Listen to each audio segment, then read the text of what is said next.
I want to move now to we've talked about struggles as a parent. Talk to me specifically about the struggles as a special needs parent. So you have two kids. You have both of them, as you've shared, are on the spectrum, and the spectrum is wide, but on the autism spectrum. Um, I guess the way I want to phrase it is this: what is the biggest thing that parents of kind of more what I don't even know the way to phrase it, more Typical. cognitively typical, yeah, more Mm. typical children. What is the thing that they're not the biggest thing they're not aware of when it comes to parenting special needs children? So I'll even, kind of go back to a point where we were talking about scheduling is, were we to have a typical, a neurotypical household, Neurotypical.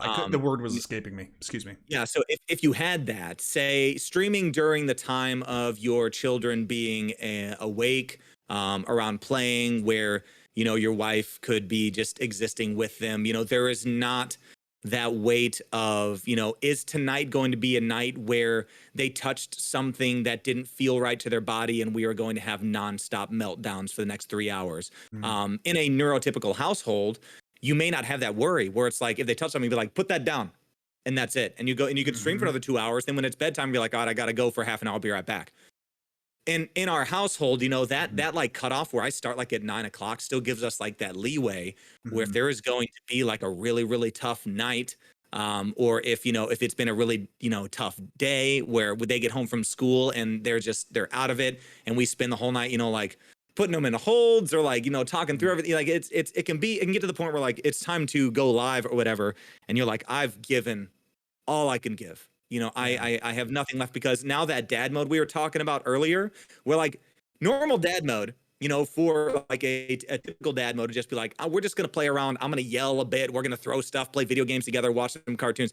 Sometimes that's gonna happen, in Mm-hmm. our households. You and me both probably. But then there's going to be a lot of times where it doesn't. It's not going to be a normal night where you can just exist. It's going to be a lot of work Yeah. and it's going to be a lot of like very strict focus. Like you can't leave, them alone. You can't. Yeah, it's not possible. And like we don't helicopter them in any way, Yeah. shape, or form. But like our kids can't just go play outside by themselves. And Yep. lately, my one of my sons really wants to be like Mm. socially friendly, but he just doesn't get a lot of what when things like no or weird cries and screams and stuff like he just doesn't Yeah. it doesn't trigger anything in him to feel like that conscience that we all feel. It's like, oh, this is a learned experience where I need to not do this. It's all ones and zeros, logic, binary. Like that's a no, that's a yes, that's a no. If you look at this and he sees the world in Neo, shading Yes. ones and Yes. zeros, and he's going to understand logic. So we have to create all those conditional if then statements for him throughout his Yes. entire life.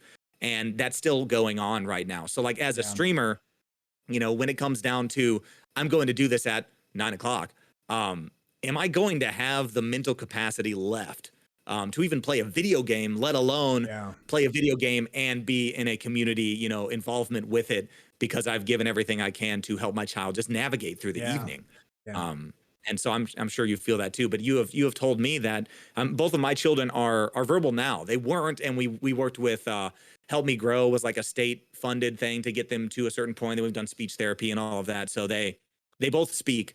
But you were saying that some of your children, still are nonverbal. So like, is that more or less work for you to like during the nighttime when you're going through the regular regimen of what it's going to be? Is that to a point where like you do sign language or like how does that end up getting Mm. where they get older and like how do they communicate with you in a way that's like what are their needs and everything? How are those met? Yeah, I'll get into that in a moment. I want to first say, yeah, I think your point is exactly right. The focus that you need to have on kid time is you can't let them just exist, right? Like there's so much planning that goes into creating a structure, a schedule, something that is tangible for them to rely on to feel comfortable and be able to process the world that way. Is the amount of energy that takes. You're putting on the show as dad and as Yeah. mom to make sure that you're orchestrating things as best you can for them. And that takes a ton of focused energy, creative energy. So like it's just ramped up. Like being a parent is hard enough, and then having those extra considerations. You can't just, like you said, can't just send them outside to play, because if they play with a neighbor, the neighbor's not going to understand, and suddenly it's too much to process, and then it's self-harm, and then it's a meltdown, and where do you go from here?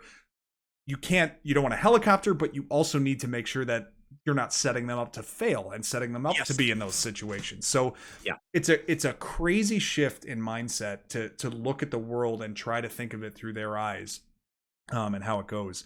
To your question, bedtime, thankfully, I would say we don't have children who kind of experience autism the same way that yours do. I don't know if I'm even saying that right, but our oldest, Danny, has more of an institutional autism. So I don't know if it's the same manifestations, but again, very routine driven, very, very wants to know every day, wants to know what we're having for dinner, the entire week. What are we doing on the weekend? What are our meals on the weekend? What are we doing on Sunday?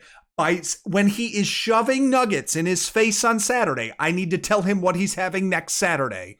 Otherwise, it's not enough advance notice. So like that's the kind of stuff that we do in this house. So there's some of that. Bedtime, thankfully, so he is partially verbal. Max, our youngest, is the most cognitively typical and developmentally on schedule, and he's great. He's going through like the typical childhood of an 8 to 9 year old, football and basketball and all sorts of stuff and playing with friends, and that's great. However, his 3 brothers do not have that experience, so we actually operate with he's almost an only child with 3 brothers, if there is such a situation. And so Danny and Andre and Andrew, my youngest, or my other 2, they're all kind of grouped in sort of this, like, we have this routine of care for them, but the routine is so sensitive. The routine is so calculated that if there is not the thought and the plan put into how that is going to operate, just sheer volume, we got 4 kids and 2 of us, like if we don't map that out, it can cascade like a traffic jam very easily. So to your point, streaming as a parent, very tough. Streaming as a parent of kids with disabilities or kids with different developmental challenges just amplifies that. It's like running into the wind. It's not that running is any different. It's that it's just, you've got this resistance to it that amplifies if things go awry. Great metaphor. So, but all in the midst of that, I can't picture it differently.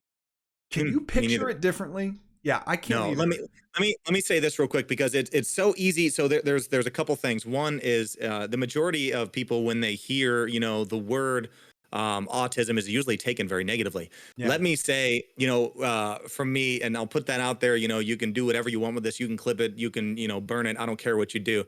I think that children or people with autism run on a higher plane of existence than us, because they do not have to worry about the stupid things that we let weigh us down. And the way that they live their lives, I envy to no end. Their creativity and their right side brain is so impressive to me. And the way that they can just appreciate the world in pure honesty, regardless of what the crap anyone around them thinks, is something that I think is a cape of power to wear. And when I watch kids, because I've been in all those groups now and I get to see it happen right in front of me, it has opened up my heart in a way that I didn't know was possible. First of all, just being a father alone did. And then a whole new world came to me when I realized how amazing that community is. One, there are so many educators and caregivers and people out there that understand it so well. And those people also have taught me so much and opened my mind and opened my heart. But when I see those kids experience the world the way they do, and then do the things with excellence that they do, and don't understand the weight that we carry in a normal, I'm like, man, I have a feeling that you were created to work on this other plane of the universe that we can't even see. And I envy it and I love it. And I'm so grateful to be a father to 2 of the most perfect. They're perfect. They're absolutely perfect. There's nothing. People would say, oh, what's wrong with them? Nothing. And if you think there's something wrong with you, just so you know. If you say, oh, there's something wrong with it, no, I'm sorry. There's something wrong with you, and you just have to open up your mind and educate yourself. If you have to, watch the show Atypical on Netflix. It's going to give you a good glimpse on a surface level of like what that is like. Yeah. And you know, if you can live with that, dig a little deeper and understand that, I guarantee you there's probably like 10 people you know in your immediate circle that are struggling with it and don't even know it because it Yeah. wasn't as diagnosable as it is today. But I just had to say, they're my superheroes. I love them to death. I think that, you know, I'm just, I don't know. I'm just Yeah. impressed by them every day. They're my superheroes. So Absolutely.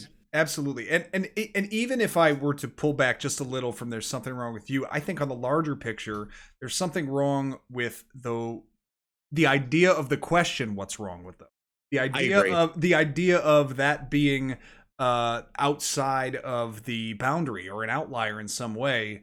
You know, hopefully down the line, I'm optimistic that as societally we evolve and societally we become more aware of things, and certainly, man, I gotta say, for all of the crap that does go on in the world, there is something about the awareness of the Twitch community of some of these issues that I really appreciate, because so many people have tags up for different things that they deal with, different I've seen bipolar, mental health, and all sorts of different things. Autism is a tag that can be used.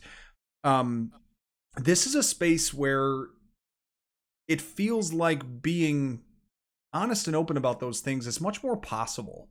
And if nothing else, there is I'm just encouraged. I'm encouraged by the people here.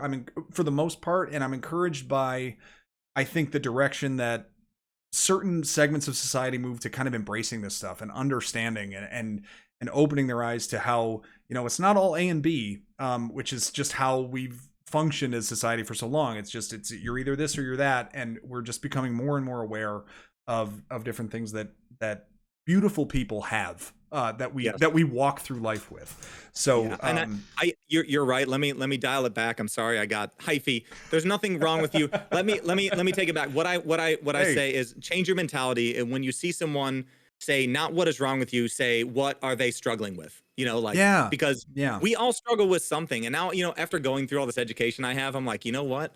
Everything you just said I struggled with in school, and I think maybe just my parents didn't know how to deal with it, and I have figured out a way to get through. You know, I just made my own way because the only choice was this way, you know. And so it's like, you know, you figure it out. But you know, everybody's struggling with something. So I think it's better, you know, instead of sitting back and judging someone or maybe calling them out or starting, you know, it's better just to think, I wonder what they're struggling with, and like, either how can I help or how can I better understand, you know, that, you know, they're going through something. And you're right, having those tags sometimes immediately helps me when I jump in with someone and I'm like, oh, these vibes are interesting, and I'll, you know, go and look and be like, oh, cool, like you know, because I have this huge circle of these amazing ADHD streamers, and they will play games sometimes for like 14, 15 hours straight because it's something they can focus on. And I'll go to bed, you know, at 3 a.m, and I'll be like, loved it, you know, I'll catch you again. I'll get up in the morning and get to work, and they're still going.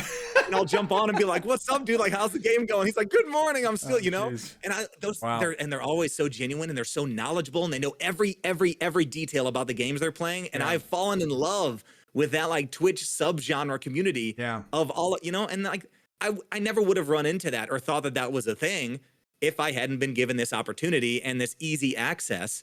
And then to have a better understanding in my mind of, oh, they're struggling with something, but also they found a really cool way to channel it. Now, how can I embrace and encourage that? And that's got to speak directly to you as a father in this situation your kids in too. Same thing. It's got to tug on the same, you know, the same notes in your heart too. So